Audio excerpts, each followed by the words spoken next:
Exactly మొన్న ఐబొమ్మకు సంబంధించినటువంటి విషయంలో పోలీస్ ప్రెస్ కాన్ఫరెన్స్ లో ఒక క్లారిటీ ఇచ్చారు సిబిఆర్ అని మాట్లాడుతూ, ఈ రోజు వరకు మాత్రం ఐబొమ్మను మేము మూసివేయించగలిగాము, కానీ ఇట్లాంటి సైట్స్ ఇంకా చాలా వచ్చే అవకాశం ఉంది. వాటిని కంట్రోల్ చేయడం కష్టం. ఇంకా అధునాతనమైనటువంటి టెక్నాలజీతో ఇంకా పెద్ద ఎత్తున సైట్స్ వచ్చేటువంటి అవకాశం ఉంది. పైరసీ ఇక్కడితో అంతమయ్యేటువంటి పరిస్థితి లేదు అంటూ స్టేట్మెంట్ చేశారు. అన్నట్టుగానే ఆయన ఐబొమ్మ రవి అరెస్ట్ అయ్యి 1 వీక్ కాక ముందే మళ్ళీ సేమ్ సినిమాలు యథావిధిగా బప్పం పేరిట కానీ ఐబొమ్మ 1 పేరిట కానీ సో మళ్ళీ అందుబాటులో వస్తున్నటువంటి సిచ్యువేషన్ కనిపిస్తుంది. మేబీ ఐబొమ్మ రవికి సంబంధించినటువంటి అనుచరులు, ఆయన ఫాలోవర్స్, ఆయన సిబ్బంది ఈ మళ్ళీ బ్యాక్ ఎండ్ లో రన్ చేస్తున్నట్టుగా అనుమాన పడతా ఉన్నారు. కొద్దిమంది ఏం చెప్తా ఉన్నారంటే ఐబొమ్మ రవికి ముందే తెలుసు ఏదో ఒక రోజు పట్టుబడతారు, ఆ సైట్స్ మూసివేయిస్తారని. ఆ మూవీస్ కి 20,000 మూవీలకు సంబంధించినటువంటి లింక్స్ అన్ని ఆల్రెడీ సేఫ్ గా పెట్టాడు. ఆ లింక్ తీసుకెళ్లి SBI టర్మ్ ఇన్సూరెన్స్ మిస్టేక్ అనేటువంటి వెబ్సైట్ లో ప్లే చేసి ఆన్లైన్ లో మూవీ చూసుకోవచ్చు. అక్కడ అంటే మూవీ డౌన్లోడ్ చేసుకోవడానికి అవకాశం లేదు, కానీ అక్కడ ఆన్లైన్ లో చూసుకునే అవకాశం ఉందనేటువంటిది ప్రస్తుతం పెద్ద ఎత్తున చర్చ కొనసాగుతుంది. ఎన్ని సైట్లు బ్లాక్ చేసినా కొత్త సైట్లతో వచ్చేటువంటి అవకాశం ఉంది. బప్పం, ఐబొమ్మ 1 తర్వాత ఇట్లా ఈ రకంగా ముందుకు పోయేటువంటి సిచ్యువేషన్ కనిపిస్తా ఉంది. ప్రస్తుతం ఇంకొక వాదన కూడా తెరపైకి వస్తా ఉంది మనోజ్. రీజన్ ఏంటంటే ఐబొమ్మ రవి ఆయనకు దేశవ్యాప్తంగా మద్దతు తెలుపుతా ఉన్నారు అందరూ. అది పక్కన పెడితే ప్రస్తుతం ఆయన భారతదేశానికి సంబంధించిన పౌరసత్వాన్ని వదులుకున్నాడు. అంటే భారతీయుడే గతంలో, కానీ పౌరసత్వాన్ని వదులుకున్నాడు. కరేబియన్ పౌరసత్వాన్ని తీసుకున్నారు. సో విదేశాల చట్టాల ప్రకారం ఇక్కడ ఆయన పైన కేసు నమోదు చేయడానికి లేదు. ఇక్కడ నేరం ఎక్కడ కూడా ఆయన ఇక్కడ హైదరాబాద్ లో, తెలంగాణలో, ఇండియాలో ఉంటూ నేరం చేయలేదు. కాబట్టి ఇక్కడ కేసులు ఆయనకు వర్తించవు. కరేబియన్ కి సంబంధించిన పౌరసత్వం ఉంది కాబట్టి అక్కడ ఆయన పౌరసత్వం కొనుక్కున్నాడు. అక్కడికి చట్టాలే వర్తింపజేస్తాయి. ఇక్కడ దేశంలో ఎక్కడ ఆయన చట్ట వ్యతిరేకమైనటువంటి చర్యలు చేయలేదు. భారతదేశంలో ఈ చట్టాలు కూడా ఆయనకు ఇంప్లిమెంటేషన్ కాదు అనేటువంటి ఒక వాదన కూడా తెరపైకి వస్తా ఉంది. ఆయన కోసం ఫ్రీగా వాదించడానికి అడ్వకేట్స్ సిద్ధమవుతున్నారు. దానికి రీజన్ మొత్తం దేశవ్యాప్తంగా ఉన్నటువంటి అన్ని రాష్ట్రాల ప్రజలు ఐబొమ్మ రవికి మద్దతు తెలపడం అనేటువంటిది. ఆయనకు 2,000, 3,000 పెట్టి సినిమాలు చూసే పరిస్థితి లేదు. ఒక కుటుంబం వెళ్ళి కాబట్టి వాళ్ళందరికీ అందుబాటులో సినిమాలు తీసుకొచ్చారు కాబట్టి ఆయన మా హీరో అంటూ సోషల్ మీడియాలో ఆయన మద్దతు తెలుపుతా ఉన్నటువంటి పరిస్థితి. దానికి తోడు సినిమా థియేటర్కి వెళ్ళాలంటే థియేటర్ సంబంధించిన టికెట్లతో పాటు పాప్కార్న్ అయినా, అక్కడ సమోసా కొనుక్కున్నా, వాటర్ బాటిల్ కొనుక్కున్నా 4 ఇంతలు 5 ఇంతలు రేట్లు పెంచి అమ్ముతున్నటువంటి పరిస్థితి. పార్కింగ్ ఫీజు అని ఇంకా ఇతరత్ర రిస్ట్రిక్షన్స్. కాబట్టి ప్రజలంతా కూడా ఐబొమ్మ రవికి మద్దతు తెలుపుతూ పోతా ఉన్నారు. ప్రస్తుతం ఆ లింక్స్ తో SBI term insurance mistake site లోకి వెళ్ళి ఆ లింక్ పేస్ట్ చేసి ఆన్లైన్ లో సినిమా చూసే అవకాశం ఉండడంతో పోలీసులకు సవాల్ విసిరారు. రవి జైల్లో ఉన్నా ఆయన ఏం చేయలేరు. ఏదైతే వెబ్సైట్ ఆపరేషనల్ గా ఉందో SBI టర్మ్ ఇన్సూరెన్స్ పేరిట, బప్పం పేరిట, దాన్ని నేను ఇక్కడ ఓపెన్ చేసినప్పుడు దాంట్లో ఒక సినిమా రీసెంట్ గా వచ్చిన సినిమా 14 తేదీన సినిమా వచ్చింది. ఆయన అరెస్ట్ అయింది 16వ తేదీన. ఏంటి ఇంత ఈజీగా ఆయన లోపల అరెస్ట్ అయిపోయారు, కస్టడీ తీసుకుంటారు అని జరుగుతున్నా కూడా సినిమాలు ఎట్లా అప్లోడ్ అవుతున్నాయి? దీని వెనుక ఒక పర్సన్ ఇండివిజువల్ గా ఉంటే అన్ని జరుగుతాయా? నిజంగానే దగ్గర హార్డ్ డిస్క్ లో ఉండొచ్చు, కానీ పాత సినిమాలు ఉండే అవకాశం ఉందనుకోండి. బట్ కొత్త సినిమాలు కూడా వస్తున్నాయి అంటే ఇంకా బ్యాక్ ఎండ్ లో టీం వర్క్ చేస్తున్నట్టే కదా. ఆయన కస్టడీ తీసుకొని విచారిస్తున్నప్పుడు ఈ టీం గురించి కానీ, ఈ టీం వ్యవస్థ గురించి కానీ ఎక్కడ చెప్పట్లేదు ఆయన.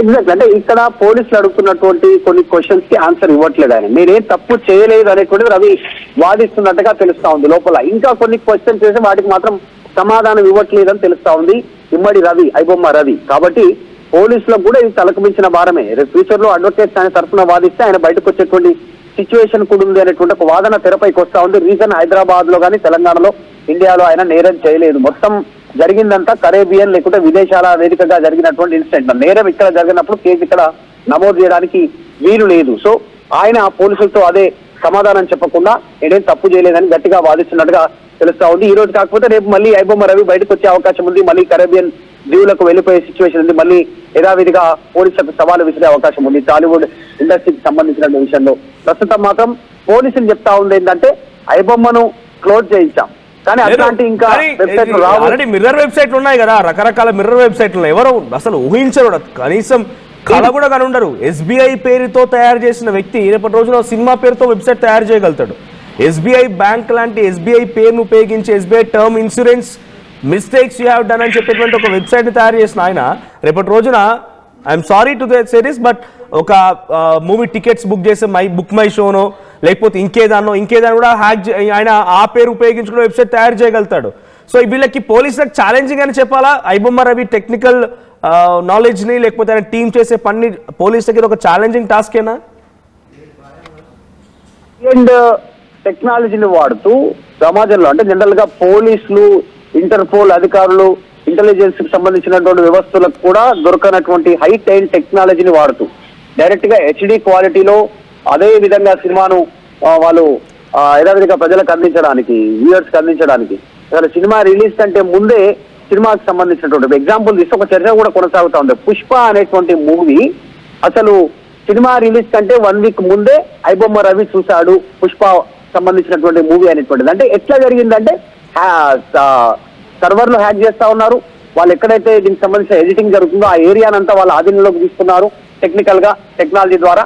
సో ఇట్లాంటి సిచ్యువేషన్ ఉంది. ఇప్పట్లో ఇమ్మీడియట్ గా అలా మీద చర్యలు తీసుకోవడానికి ప్రయత్నం చేస్తున్నా వెనకాల ఉన్న బ్యాక్ ఎండ్ టీము మొత్తం ఇంకా స్ట్రెంథన్ అయ్యేటువంటి అవకాశం ఉంది. ఇప్పుడు అలర్ట్ అయ్యారు కాబట్టి కేవలం ఐబొమ్మనో, బఫమో, ఐబొమ్మ 1 అని కాదు, ఇంకా ఇతర సంస్థల ద్వారా పెద్ద ఎత్తున విస్తరించేటువంటి అవకాశం ఉంది. జనరల్ గా విదేశాల ద్వారా జరిగితే అక్కడ చర్యలు తీసుకోవాలి కాబట్టి బ్యాక్ ఎండ్ టీం చాలా స్ట్రాంగ్ ఉన్నట్టుగా తెలుస్తా ఉంది. ఐబొమ్మ రమని కొన్ని రోజులు కట్టడి చేసిన ఆ టీం యథావిధిగా ఈ కార్యకలాపాలు కొనసాగించే అవకాశం ఉంది. Right, thank you Madhu. So మొత్తంగా ఐబొమ్మ అనేటువంటిది ఇట్స్ వర్కింగ్, అది పనిచేస్తోంది. But please my request to everyone, వాళ్ళందరూ రిక్వెస్ట్ చేస్తున్నాను, మీరు ఏ వెబ్సైట్ పడితే ఆ వెబ్సైట్ ఓపెన్ చేసి మీ పర్సనల్ ఇన్ఫర్మేషన్ని అనవసరంగా వాళ్ళకి ఇవ్వకండి. నేను ఇక్కడ ఈ వార్త చెప్పడంలో ఇది పోలీసులకి సవాల్గా మారింది. కొత్త రూపాల్లో, కొత్త పేర్లతో ఐబొమ్మ రవి లాంటి వ్యక్తి బ్యాక్ ఎండ్ టీమ్ని ఏర్పాటు చేసుకొని మళ్ళీ సినిమాల్ని చూపిస్తూ ఉన్నాడు. ఒకసారి మళ్ళీ మీకు చూపిస్తాను అది, ఒకసారి మళ్ళీ మీకు ఆ వెబ్సైట్ ఎలా రన్ చేస్తుందని నేను ఆల్రెడీ ఓపెన్ చేస్తాను, దాన్ని మళ్ళీ మీకు చూపించే ప్రయత్నం చేస్తాను. సో నా ముందు నేను బప్పం టీవీ అనేటువంటి ఆ వెబ్సైట్ని ఓపెన్ చేసి పెట్టాను. ఆ వెబ్సైట్ ఓపెన్ చేయగానే కొత్త సినిమాలు అన్నీ ఉన్నాయి దీంట్లో. ఒక ఎగ్జాంపుల్ టేకింగ్ ఒక ర్యాండమ్ సినిమా నేను క్లిక్ చేశాను. ఆ తర్వాత ఇక్కడ movie link, copy link, movie ID, copy ID. So ఇది ఉంది. కాపీ ఐడి క్లిక్ చేసి పక్కనే SBI term life insurance, SBI term insurance mistakes you should avoid June 12, 2025. ఇది ఆ రోజైనా మేబీ రెడీ చేసుకున్న డాక్యుమెంటేషన్ చూస్తూ ఉంటే నిజంగానే ఒకసారి ఒక 2 లైన్లు చదువుదాం మనం ఇందులో. Term insurance is a corner stone of financial planning in India, offering A safety net for families at an affordable cost. చూసారా, నిజంగా చూస్తే ఒక ఇన్సూరెన్స్ కంపెనీ ఎటువంటి ప్రమోషన్ యాక్టివిటీ చేస్తే అలానే కనబడుతుంది. కానీ చివరికి వెళ్ళి చూస్తే దీంట్లో ఇక్కడ పేస్ట్ ఐడి అని ఉంది. సో ఇక్కడ మనం ఆ ఐడిని పేస్ట్ చేయగానే కొత్తగా మళ్ళీ ఒక సినిమా వస్తుంది. సో ఆ సినిమా వస్తుంది, ఆ సినిమాని డైరెక్ట్గా చూడడానికి ఇక్కడ అవకాశం కల్పించింది.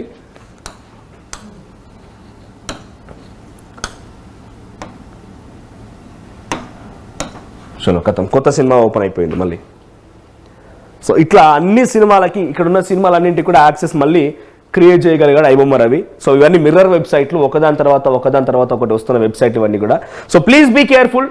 ఇటువంటివి చూసి అనవసరంగా మీరు మళ్ళీ ఏదో ఒక వెబ్సైట్ ఓపెన్ చేసి ఆ వెబ్సైట్లో మీ పర్సనల్ ఇన్ఫర్మేషన్ని పెట్టి అనవసరంగా మీ ఇన్ఫర్మేషన్ వాళ్ళకి పాస్ చేయకండి.